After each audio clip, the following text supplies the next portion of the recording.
Assalamualaikum warahmatullahi ta'ala wabarakatuh. Alhamdulillahi rabbil alamin. Wassalatu wassalamu ala rasulil amin wa ala alihi wa sahbihi ajma'in. Subhanaka la ilma lana illa ma 'allamtana innaka antal alimul hakim. Rabbi shrah li sadri wa yassir li amri wahlul 'uqdatam min lisani yafqahu qawli. Rabbi yassir wa la tu'assir wa tammim bil khair, amma ba'd. Alhamdulillah, kita syukur pada Allah. Pada petang yang baik ini kita diberi peluang oleh Allah untuk kita sama-sama belajar ataupun kita mengenali beberapa adab-adab yang dan juga akhlak yang perlu ada terhadap diri kita dan kedua ibu bapa kita, yang mesti kita sentiasa jaga adab-adab sebegini. Adab-adab ini saya contengkan ataupun saya lahirkan melalui kitab sebegini. Kitab 20 adab dengan ibu bapa yang perlu ada di kalangan setiap anak-anak terhadap ibu dan bapa mereka, ataupun terhadap yang disebut dengan ibu mertua mereka dan ayah mertua mereka. Dalam hidup kita ni kita jangan tertinggal adab. Kerana kita boleh lihat sekarang ini ramai di kalangan kita sudah hilang adab dan juga akhlak dalam mereka beradab ataupun berakhlak dengan kedua ibu bapa mereka terutamanya. Lepas pada kita jaga hubungan kita dengan Allah, saya karangkan kitab Mohonlah Redha Ilahi membicarakan tentang perkara demikian. Kemudian saya ringkaskan dalam beberapa adab-adab yang perlu kita jaga dalam bentuk untuk dengan anak-anak lah terutamanya. Tuan-tuan boleh dapatkan kitab ini di talian 0195776306, ataupun tuan-tuan boleh dapatkan kitab ini daripada Matan Publication. Tuan-tuan type je matanmat.com, ataupun tuan-tuan boleh hubungi melalui talian yang telah saya sebut sebentar tadi. Adab ini kita tahu semakin lama semakin tak ada dalam masyarakat kita hari ini. Bila kita berbicara tentang mengenai adab dan juga akhlak, masyarakat kita ni semakin jauh daripada beradab dan berakhlak dalam hidup mereka, terutama mereka dengan ibu bapa mereka. Para hadirin sekalian akan dapati bagaimana para alim ulama diajar supaya kita ni sentiasa ada adab. Katanya Imam Malik Ibn Anas radhiyallahu anhu, dia sebut kepada seorang lelaki daripada bangsa Quraisy. Dia sebut apa dia? Ta'allamal adab qabla an ta'allamal ilm. Dia sebut demikian. Kamu belajar beradab dahulu sebelum kamu nak belajar untuk mendapatkan ilmu. Kalau kamu nak dapatkan ilmu, kamu tak ada adab, kamu tak akan dapat ilmu. Dalam hidup kamu kena belajar untuk beradab. Bila kalian beradab, kalian akan dapat ilmu. Tapi kalau kalian tidak ada adab, kalian tidak akan dapat ilmu. Ilmu ini akan datang setelah mana ada adabnya pada awalnya. Dan kali ini saya akan membicarakan tentang 20 adab dengan ibu bapa terdahulu. Kita dengan ibu bapa kita ni ada adab dan ada akhlak yang perlu kita jaga dalam hidup kita. Kena sebut pada anak-anak kita, kena sebut pada keluarga kita, sebut pada ipar duai kita, sebut pada sesama kita ni jaga adab, jaga adab. Kalau kita nak pada ilmu, maka kita kena dapat adab. Perkara ini disebut oleh kalam Abdullah ibn Wahab, murid kepada Imam Malik radhiyallahu anhu. Dia pun menjelaskan demikian. Ma naqalna minal adab Malik aktsara mimma ta'allamna minhu. Dia sebut bahawa kami belajar daripada Imam Malik itu lebih banyak adab daripada kami belajar ilmu daripada dia. Katanya anak murid pada Imam Malik. Dia kata kami dapat adab daripada Imam Malik itu jauh lebih banyak daripada kami dapat ilmu daripada dia. Kerana dalam adab itu ada ilmu. Kalau kita tak jaga adab, maka kita tak akan dapat ilmu pada diri kita.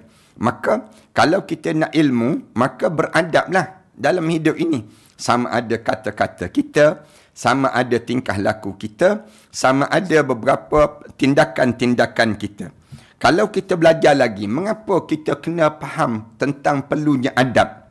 Adab lah. Adab kita berkawan, adab kita mendapat ilmu, adab kita dengan ibu dan ayah, adab kita dengan jiran tetangga. Semua ni dipanggil adab. Adab dan juga akhlak yang mesti ada pada diri kita ini. Imam Abdullah bin Al-Mubarak dia pernah menyebut bahawa ta'allamnal adab 30 aman wa ta'allamnal ilm 20 aman. Dia sebut kami belajar adab selama lebih kurang 30 tahun. Manakala kami belajar ilmu pula selama 20 tahun je. 20 tahun je. Setelah mana kami ni ada adab, maka senang je masuk ilmu dalam tubuh badan. Kalaulah kita tidak ada adab, tak masuk ilmu. Ilmu ni tak akan masuk dalam tubuh badan orang yang tak beradab. Kita kena jaga adab kita, sentiasa kita jaga. Bila kita jaga adab kita ini, maka ilmu ni akan masuk dalam tubuh badan kita. Ini diajar demikian. Tempoh pengajian tentang adab melangkaui tempoh pengajian tentang ilmu, menuntut ilmu. Kadang-kadang belajar adab saja lama masa dia. Sebelum daripada belajar ilmu tu sikit je. Bila kita belajar ilmu sikit pun, tapi adab kita dia dah besar. Jadi menyebabkan di waktu itu kita dah dapat ilmu yang banyak dalam hidup kita. Ini jelas dibuktikan betapa akhlak dan adab merupakan kemuliaan bagi hidup seseorang. Suatu Allah Subhanahu Wa Taala, dia bentuk anak-anak kecil kan. Dia tak bentuk anak tu berfikir terus. Tetapi anak tu mesti dibentuk adab terlebih dahulu. Adab bercakap, adab menangis, adab kecil-kecil ni, dia ada adab. Waktu mana dia kecil lagi, kita ajar adab dia menyusu, dia makan. Adab dia makan. Waktu mana dia tak boleh bercakap lagi, kecil-kecil lagi kita ajar dah dia. Adab macam mana nak makan. Adab macam mana nak tidur. Kita dah ajar. Waktu tu dia tak pandai bercakap lagi pun. Anak-anak kita. Dalam keadaan dia tak pandai bercakap tu pun, kita dah bentuk dah adab. Dan kita dah bentuk dah akhlak pada mereka ini sendiri. Ini di antara perkara yang kita jaga pada mereka ini. Semakin tinggi adab yang ditunjukkan oleh seseorang, nescaya semakin tinggilah ilmu yang dimilikinya. Kita boleh cam orang ni, dia ada ilmu ke tak ada ilmu, tengok pada adab dia. Kalau dia ni tak ada adab, tak ada akhlak, maka dia tak ada ilmu. Walaupun dia ni ilmu dia menggunung macam mana pun, kita nampak PhD dia banyak, gelaran dia profesor itu, profesor ini. Tapi kalau dia tidak ada adab, sebenarnya dia ni tak ada ilmu pada seorang ini. Seorang tu digambarkan dengan adab yang terdahulu pada diri seorang.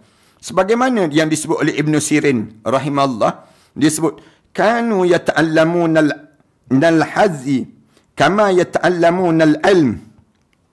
Kanu yata'allamuna al-hadiya kama yata'allamuna al-ilm. Dan sesungguhnya kami ini mempelajari bagaimana untuk beradab, sebagaimana kami belajar untuk bagaimana nak mendapatkan ilmu. Bila kami sentiasa belajar untuk dapatkan yang disebut dengan ilmu, maka mesti didahului adab. Adab dengan guru, adab dengan murid, adab kita dengan akhlak kita dengan sekitar kita untuk kita dapatkan ilmu. Kalau tidak, ilmu itu tak dapat dalam kehidupan kita. Maqdad bin Al-Husain berkata pada Ibnu Al-Mubarak, nahnu ila kathir min al-adab ajwaju minna ila kathir min al-hadis. Disebut demikian. Kami ni banyak belajar tentang adab. Ahwaju minna, yang kami lebih tekankan di kalangan kami. Ila kathirin min hadis, daripada sibuknya kami belajar banyak menguasai hadis. Dia sebut demikian. Daripada kami menguasai hadis, ilmu hadis yang banyak, kami belajar dahulu tentang bagaimana kami nak beradab, bagaimana kami nak berakhlak. Sebab tu orang yang digelarkan dengan ahlul hadis ataupun ahlul ilm, dia tentu dia ada adab, tentu dia ada akhlak. Tapi kalau sekiranya dia ni, kita tengok dia ni tak berakhlak, cara dia bercakap tak berakhlak, cara dia bertindak tak berakhlak, sebenarnya orang ni orang tak ada ilmu. Orang yang ada ilmu ni, mesti dia dahului dengan adab. Adab tu dijaga. Adab kita bila kita nak belajar, kena jaga adab. Adab mesti mendahului ilmu. Duduk dekat-dekat dengan guru, kemudian menadah telinga, jangan main handphone di waktu mana kita nak belajar. Adab kita dengan kawan-kawan kita, bila kita bercakap dengan kawan kita, memandang muka dia. Dengan cara demikian, semua ni kita jaga adab, jaga akhlak. Bila kita jaga adab dan kita jaga akhlak, ilmu tu akan masuk dalam tubuh badan pada seorang tersebut. Dan orang ni akan terkesan daripada mana?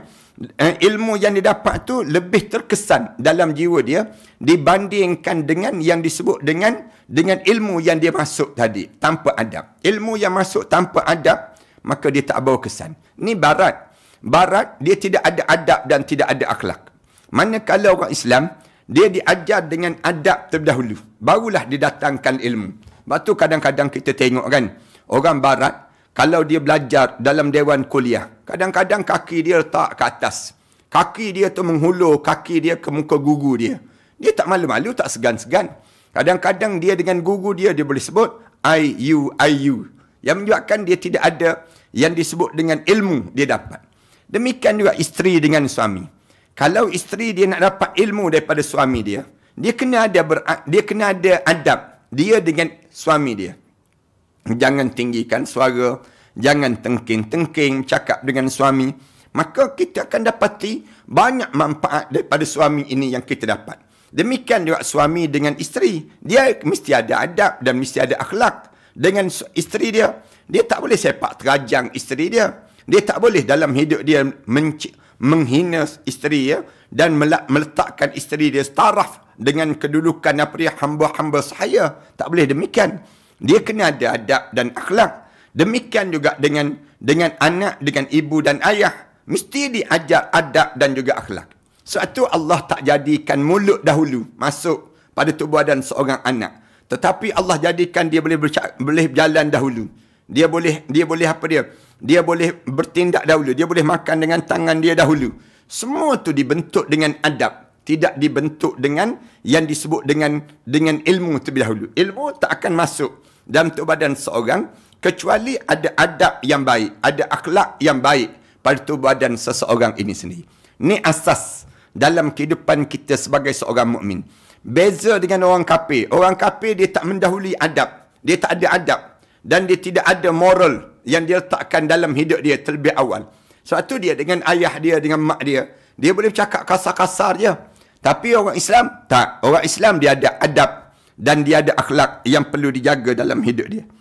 Demikian juga Makhlad bin Al-Husain berkata pada Ibn Al-Mubarak, "Nahnu ila kathir min al-adab ahwaja minna ila kathir min hadis." Kami ni berhajat kepada adab lebih berutama dibandingkan daripada kami berhajat pada hadis-hadis Nabi yang masuk pada diri kami. Maknanya, kita mulakan dahulu dalam hidup kita ni beberapa adab daripada diri kita. Barulah kita dapat yang disebut dengan ilmu-ilmu yang bermanfaat dalam kehidupan kita seharian. Adab yang pertama dalam kita beradab ini ialah dengan mak ayah kita, sopan dalam berkata-kata. Ini di antara adab yang pertama sekali. Bila kita dengan mak ayah, dalam kitab yang saya susun ini untuk anak-anak ni, 20 adab dengan ibu bapa ni, yang pertama sekali mesti ada pada kita, bercakap dengan sopan dengan ibu dan ayah kita. Jangan bercakap kasar dengan mak ayah, jangan. Sebagaimana firman Allah Ta'ala dalam Al-Quran, surah Al-Isra ayat yang ke-23. Allah Subhanahu Wa Ta'ala sebut, "Wa qada rabbuka alla ta'budu illa iyyah, wa bil walidaini ihsana, imma yablughanna indakal kibara ahaduhuma aw kilahuma fala takul lahumā uffin wa la tanharhuma wa qul lahumā qawlan karīmā." Demikianlah Allah menetapkan alla ta'budu illa iyyah. Hendaklah kamu menjadi hamba kepada Allah, jangan disyirikkan pada Allah walaupun sedikit sekalipun. Yang kedua, wabil walidaini ihsana. Allah tetapkan dalam hidup ini kepada kedua ibu bapa kamu kena ada ihsan. Sama ada ibu bapa kamu tu dah masih lagi muda. Sama ada ibu bapa kamu tu dah berusia tua. Kamu kena ada ihsan dengan ibu bapa kamu. Ini adab yang kena jaga. Dengan ibu bapa kena jaga adab. Di antaranya, imma yablughanna indakal kibara ahaduhuma. Kalaulah sekiranya salah seorang di antara kedua mereka itu semakin berusia dalam hidup mereka, au kilahuma, ataupun dua-dua tu berusia. Mak dan ayah kita ni dah berusia dalam hidup dia. Fala taqul lahumā uffin. Jangan sekali-kali kamu bercakap dengan mak ayah kamu satu perkataan yang menyinggung hati dia. Cakapan apa yang menyinggung hati? Dia sebut demikian. Dia tu kalimah yang menunjukkan dia ni tak suka dengan mak ayah dia.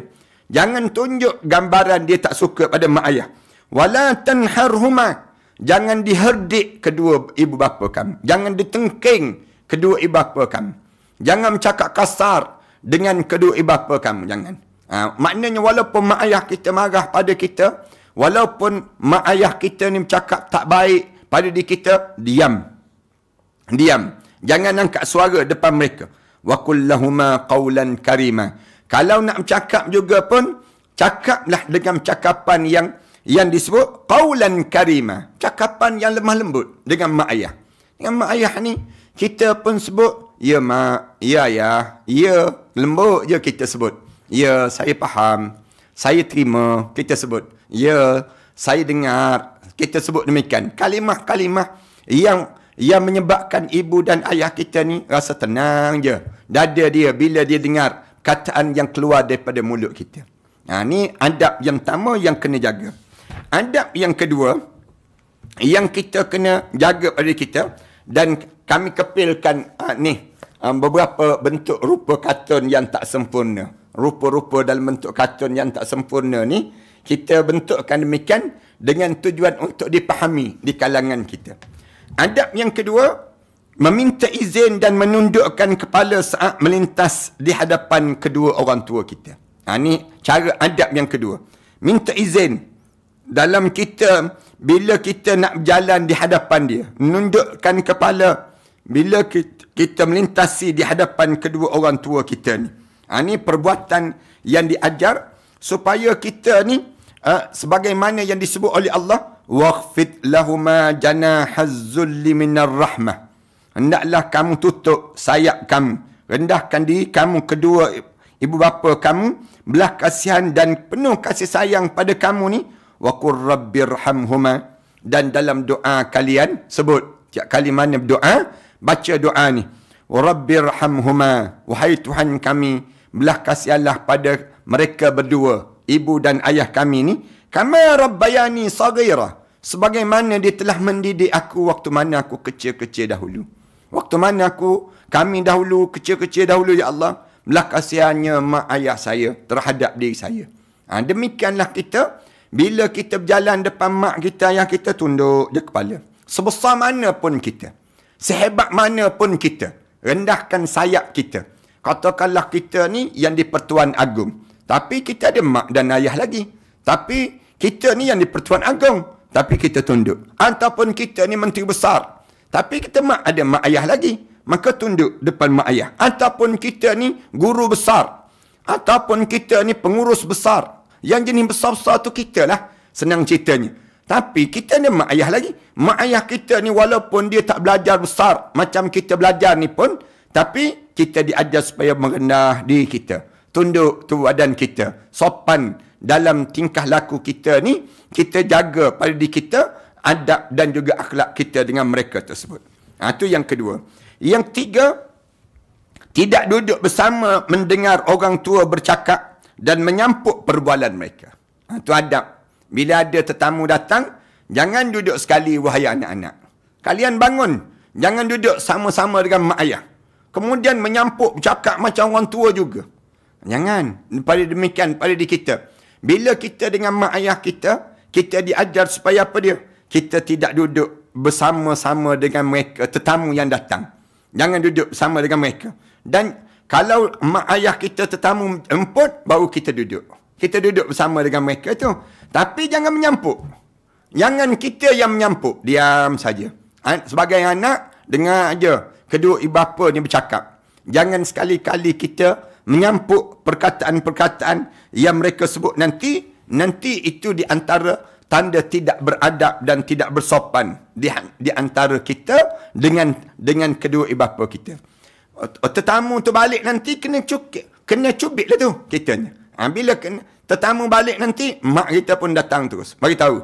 Lain kali jangan bercakap, orang bercakap. Dia mula nak marah. Mak kita marah. Jangan duduk. Dan tahu dah tetamu datang. Pergi masuk ke dalam. Buat air. Jangan kita duduk menunjuk muka kita. Buat muka muka semacam. Yang lebih teruk lagi, duduk dengan mereka main game. Buat tak layan je tetamu datang. Tidakkah itu kurang ajar dan tidak beradab? Dia panggil demikian. Dalam hidup kita ni, jaga adab yang ketiga ni. Jangan bersama dengan mereka, tetamu yang ada, kita bingkah bangun. Tinggalkan, minta izin. Saya minta izin ya, saya ke dapur sekejap untuk menyiapkan makanan-makanan, menyiapkan apa yang boleh disiapkan untuk rumah tangga dan keluarga kita. Yang keempat, menjaga kebersihan diri. Adab kita dengan mak ayah, jangan duduk dengan mak ayah dalam keadaan kita kotor. Ataupun kita sentiasa jaga kebersihan di sekeliling ibu dan ayah kita. Jangan biarkan mereka ni dalam keadaan yang dalam keadaan kotor ataupun kita kotor. Jangan. Jika kita tidak menjaganya, maka siapa lagi akan menjaga ibu bapa kita ini sendiri. Jaga kebersihan mereka. Hiaskan kawasan mereka tersebut. Duduk tempat mereka ni.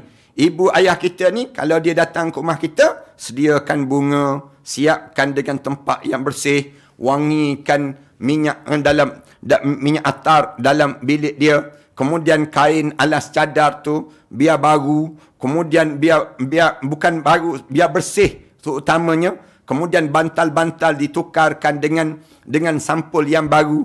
Semua ni dengan tujuan apa dia? Jaga kebersihan diri kedua ibu bapa kita. Sebab Rasulullah sallallahu alaihi wasallam sebut, innallaha tayyibun yuhibbut tayyib, nazifun yuhibbun nazafah. Allah ni dia terbaik. Allah ni terbaik. Dia suka yang terbaik. Bersih dan suka dengan kebersihan. Karimun yuhibbul karam. Allah ni mulia dan suka dimuliakan. Jawadun yuhibbul jawad. Jud. Allah ni pemurah, suka memberi, suka dengan orang yang suka memberi. Fanazzifu arahu qala fa unabbiukum wala tashabbahu bil yahud.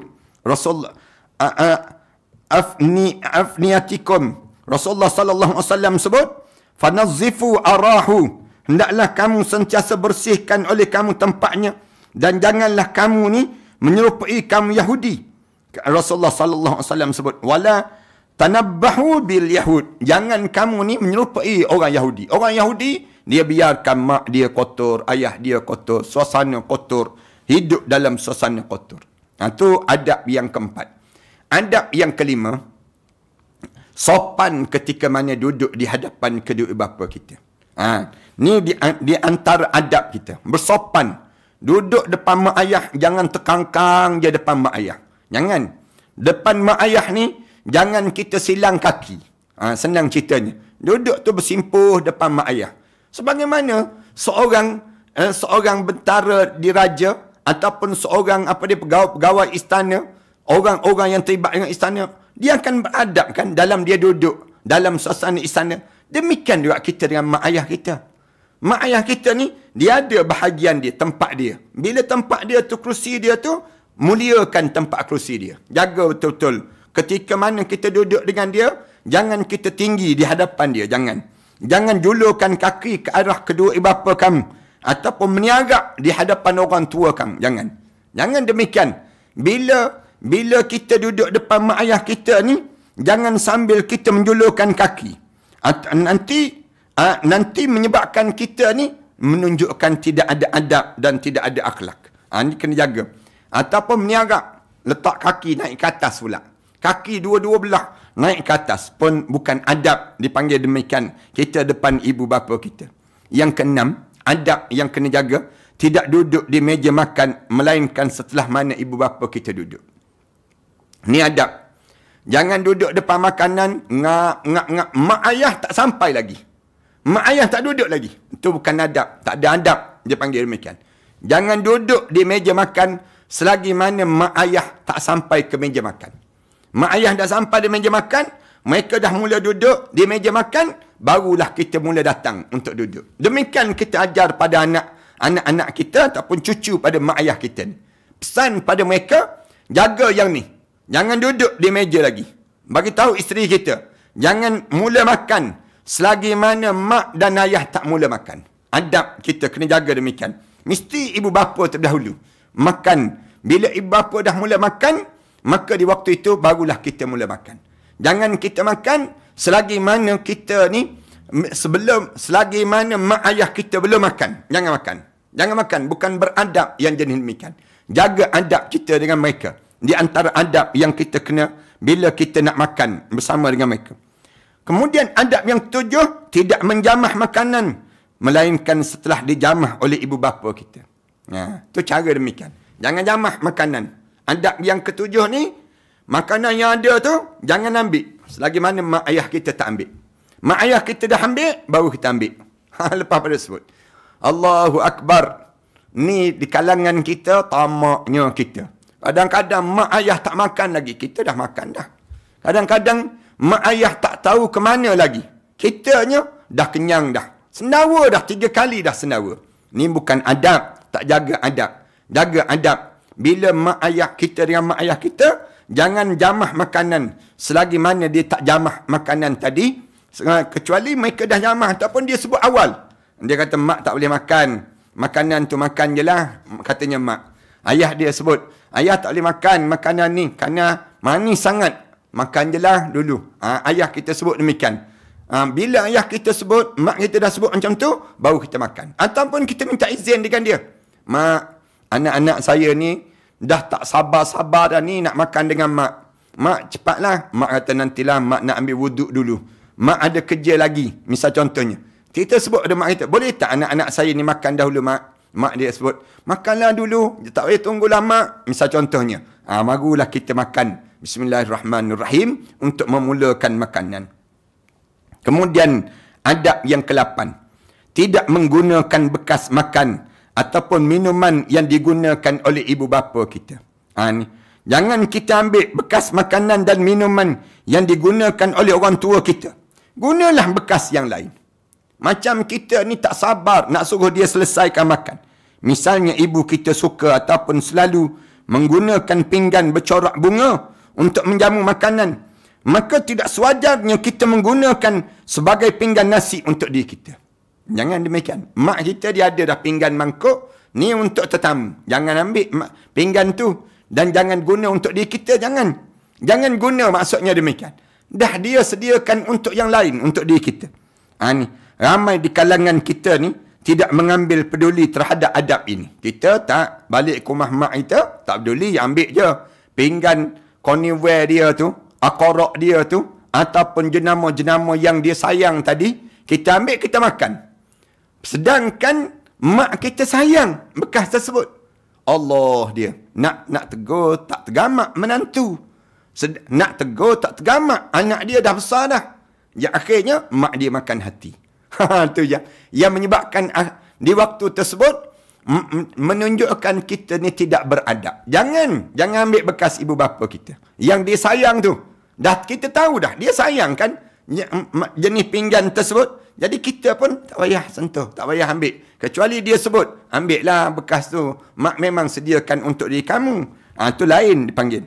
Ni di antara kita dengan ibu bapa kita. Kita kena ingat. Jadikan ibu bapa kita ni seperti raja. Sebagaimana Allah Subhanahu Wa Taala akan jadikan kamu seperti raja di padang mahsyar Allah Subhanahu Wa Taala nanti.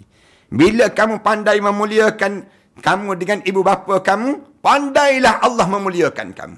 Allah menjadikan kamu tempat yang terbaik dalam hidup. Tidak menjawab adab yang ke-9, tidak menjawab bila dimarahi oleh ibu bapa kita. Jangan jawab. Anak-anak, kalau kalian dimarahi oleh mak ayah, diam je, senyap je. Ataupun jawab macam ni, ya mak, saya akan ubah peribadi saya. Ya mak, saya tak akan ulang lagi perbuatan itu. Jawab macam tu je, kalau nak jawab. Tapi kalaulah mak kita marah, dan mak kita ni dalam keadaan dia keluar perkataan-perkataan yang tinggi-tinggi, yang tak rasa kita berat untuk kita mendengarnya, di saat tersebut, maka kita diajar supaya apa dia? Kita diajar supaya diam. Diamkan suara kita. Lebih baik daripada kita sibuk dalam keadaan kita nak menjawab, sedangkan bila kita jawab tadi, menyebabkan hancur lebur amalan-amalan kita, disebabkan hilangnya adab kita dengan mereka tersebut. Adab yang ke-10. Adab yang ke-10. Tidak menaiki kenderaan, melainkan setelah mana ibu bapa kita menaikinya. Ini adab. Bila kita nak naik kenderaan bersama dengan ibu bapa kita, jangan naik kereta tu. Jangan naik kenderaan itu. Selagi mana ibu bapa kita tak mendahului untuk naik. Bila ibu bapa kita dahului naik, barulah kita naik. Ini cara adab kita. Sama juga bila kita dapat kenderaan baru. Di antara orang yang terawal, yang mesti naik kenderaan kita yang terawal siapa? Ibu bapa kita. Cari mak ayah kita. Mak, saya beli kereta baru. Saya datang balik ni, nak suruh mak dan ayah naik kereta saya. Jom, saya round. Bawa mak round kereta saya ni. Dan bila naik tersebut, sebut, mak, ayah, baca doa untuk keluarga saya, untuk kenderaan saya. Mudah-mudahan Allah berkati amalan yang saya lakukan ini. Ini di antara cara kitanya. Demikianlah kita, waktu mana kita berjalan ke mana saja pun, adab kita, jangan naik kenderaan selagi mana mak kita dan ayah kita tak naik kenderaan tersebut. Yang ke-11, jaga kebersihan tempat tidur dan rumah kediaman ibu dan ayah kita. Ini adab yang ke-11. Utamakan kebersihan terhadap mak dan ayah kita. Di antara adab kita, bila kita tahu mak kita dah semakin berusia, ayah kita semakin berusia dalam hidup ini, jaga kebersihan tempat tidur dia. Tengok sepanjang masa. Kadang-kadang kita beli alas tempat tidur kita tu, beli sama alas tempat tidur mak dan ayah kita. Itu cara demikian. Itu lebih terbaik lah. Kemudian, bila kita nak hias bilik kita, supaya nampak cantik pada pasangan hidup kita, hias juga bilik mak dan ayah kita, sebagaimana kita hias bilik kita. Allahu Akbar. Ni adab dalam rumah. Jaga kebersihan rumah mak kita, ayah kita. Katakanlah mak dan ayah kita ni, dia tinggal di kampung. Di kampung tak ada orang. Di kampung. Sentiasa kita hantar orang untuk bersihkan rumah kita. Rumah ni biar bersih, nampak kemas, dalam keadaan yang tersusun. Ini adab kita dengan mereka tersebut. Termasuk mak mertua, ayah mertua kita. Jangan kita ingat rumah kita je kena jaga bersih. Tetapi mak dan rumah mak kita dan ayah kita, mak mertua kita, ayah mertua kita, mesti bersih juga. Ini kebersihan yang dijaga. Yang ke-12, adab mengetuk pintu bilik ibu bapa sebelum kita memasuki bilik tersebut. Terutama 3 masa ni. 3 masa ni kena jaga sangat. Masa lepas isyak, kena jaga. Kemudian masa tengah hari sebelum waktu zuhur, masa tersebut masa dia rehat. Masa ketiga sebelum subuh. 3 masa ni kita kena jaga. Bila nak masuk bilik mak ayah kita, jangan masuk sembrono begitu, jangan. Tetapi kena masuk dalam keadaan yang kita ketuk dahulu bilik. Ketuk dulu, dia benarkan masuk, barulah kita masuk. Tapi kalau dia tak ada suara, tak dengar suara untuk dia benarkan masuk, jangan masuk. Jangan masuk. Kerana kita tak tahu mereka sedang buat apa dia. Boleh jadi mereka sedang menanggal pakaian. Boleh jadi mereka sedang dalam keadaan berehat. Suasana tubuh badan mereka tu tak sesuai untuk dipertontonkan pada anak-anak. Ataupun dalam suasana yang dia ni memang perut dia dalam keadaan kembung. Kemudian dia sedang dalam keadaan mengeluarkan angin daripada tubuh badan dia. Ataupun dia sedang dalam keadaan tukar pakaian. Kita tak tahu dalam suasana itu. Allah ajar dalam surah An-Nur ayat yang ke-58. Ya ayyuhalladzina amanu liyasta'zinakumul ladzina malakat aymanukum walladzina lam yablughul hulum minkum thalatha marrat min qabli salatil fajr wa hina tad'una thiyabakum min adh-dhahirati wa min ba'di salatil isya thalathu awratin lakum laysa 'alaykum wala 'alayhim junahun ba'dahun tawafuna 'alaykum ba'dukum 'ala ba'd kadzalika yubayyinu Allahu lakumul ayati wallahu alimun hakim. Allah Subhanahu wa taala sebut, wahai orang yang beriman pada Allah, hendaklah kamu minta izin alladzina malakat aymanukum. Hendaklah hamba-hamba kamu dan orang-orang yang belum balik di kalangan kamu meminta izin kepada kamu sebelum masuk ke tempat kamu dalam 3 masa. Thalatha marrat, 3 masa yang dia kena jaga. Min qabli salatil fajr. Yang pertama sebelum daripada salat subuh. Nak masuk dalam bilik ni, sebelum mana masuk, waktu mana sebelum subuh. Dan ketika mana buka pakaian, waktu mana kepanasan tengah hari. Dan sesudah salat isyak. itulah 3 masa yang kamu biasa terdedak aurat kamu kepadanya. Kamu dan mereka tidaklah bersalah kemudian daripada 3 masa yang tersebut, kerana mereka orang-orang yang selalu keluar masuk kepada kamu, dan kamu masing-masing sentiasa berhubung rapat antara satu dengan yang lain. Demikianlah Allah menerangkan kepada kamu ayat-ayatnya yang menjelaskan hukum-hukumnya, dan ingatlah Allah Maha mengetahui, Maha bijaksana dalam menentukan setiap urusan yang kamu kerjakan. Ini 3 masa ni. Sebelum subuh, kemudian waktu tengah hari, dan sesudah solat isyak. 3 masa ni kena jaga. Itu adab yang ke-12. Adab yang ke-13. Adab yang ke-13, mencium tangan kedua orang tua yang lebih tua. Cium tangan. Adab kita, salam, cium tangan. Tangan orang yang lebih tua saat bersalam adalah merupakan akhlak yang terpuji. Akhlak ni diajar oleh Nabi SAW, menjelaskan perbuatan ini sebagai satu adab yang terpuji. Adab yang terpuji.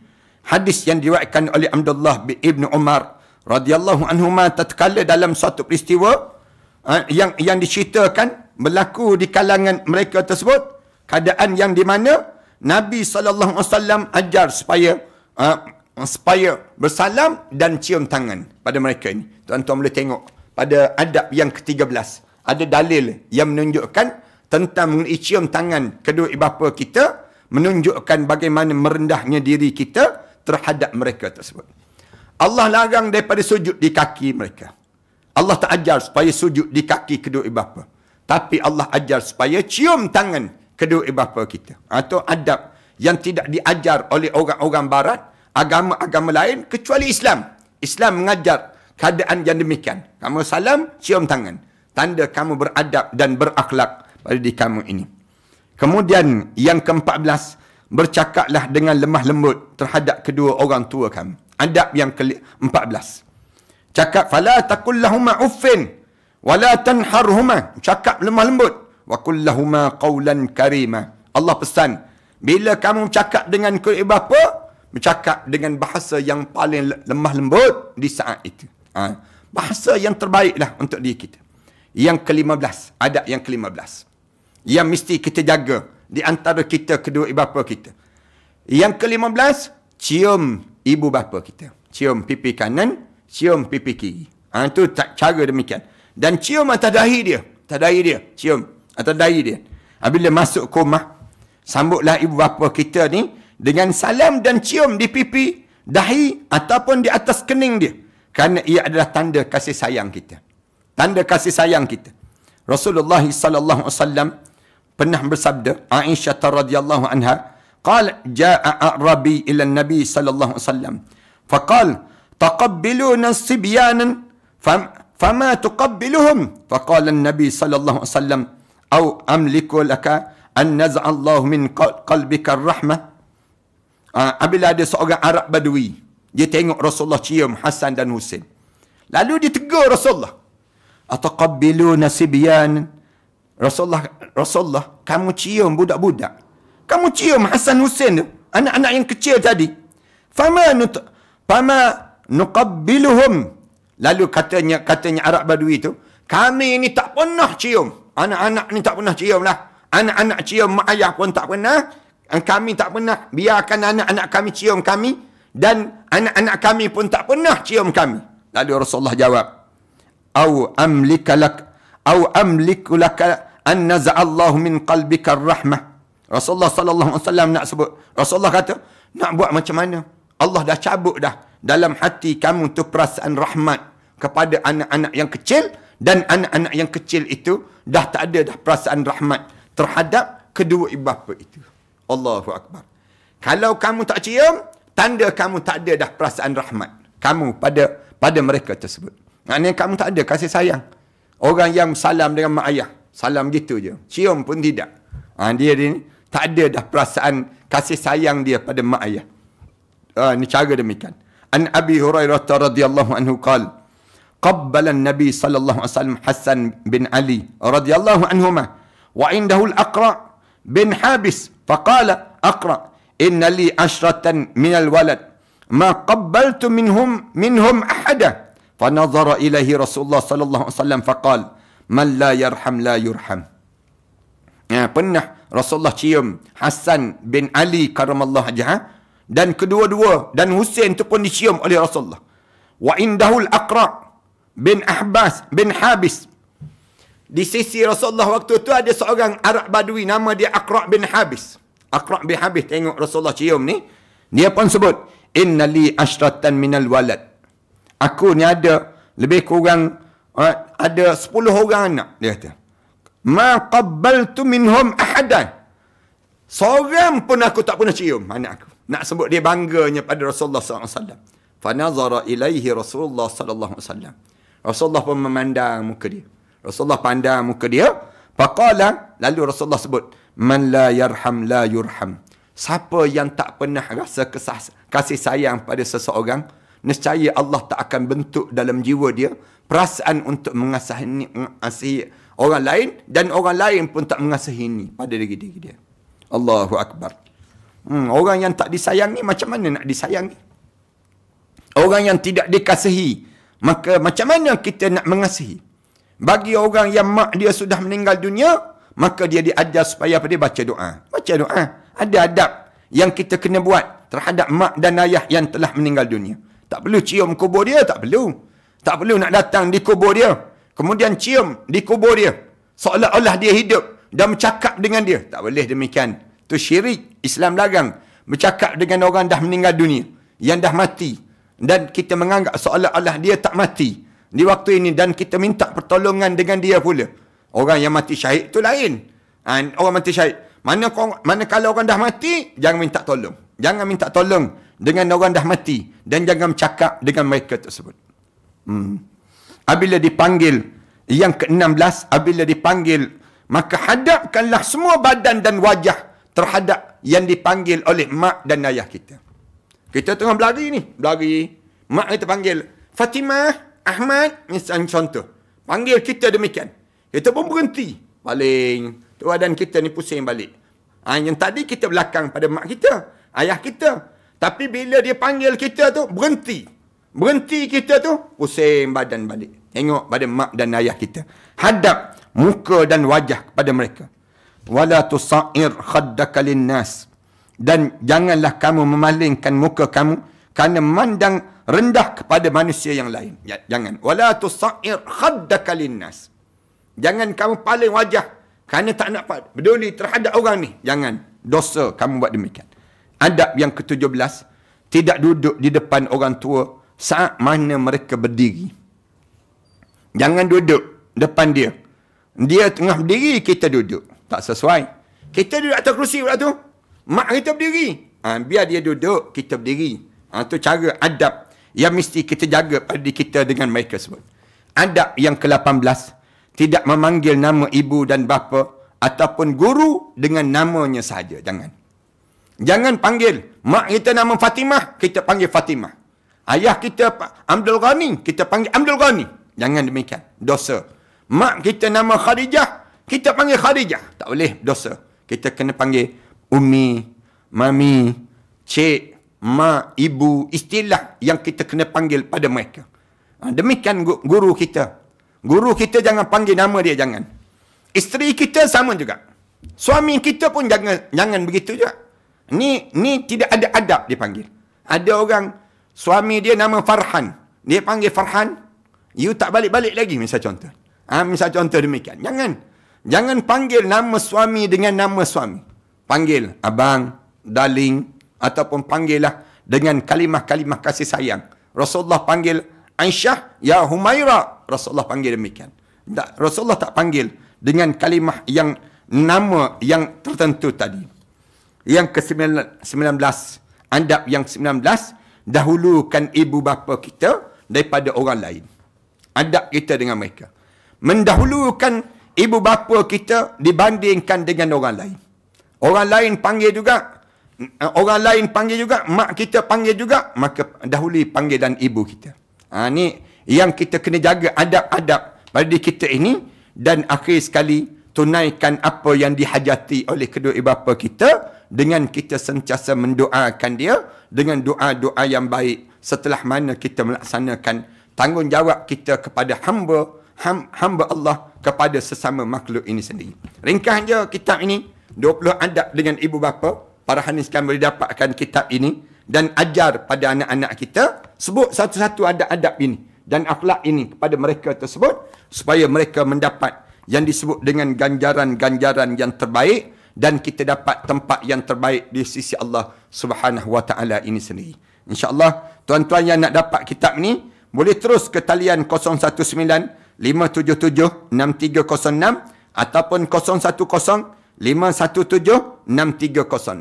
Sahabat-sahabat yang ada yang sempat salin tadi, type saja di ruangan komen itu, kemudian sahabat-sahabat bahagi-bahagikan nombor-nombor ini. Mudah-mudahan dia akan dapat manfaat bersama dan dapatkan kitab ni 20 adab je yang saya susun untuk mudah dia bagi kita untuk faham.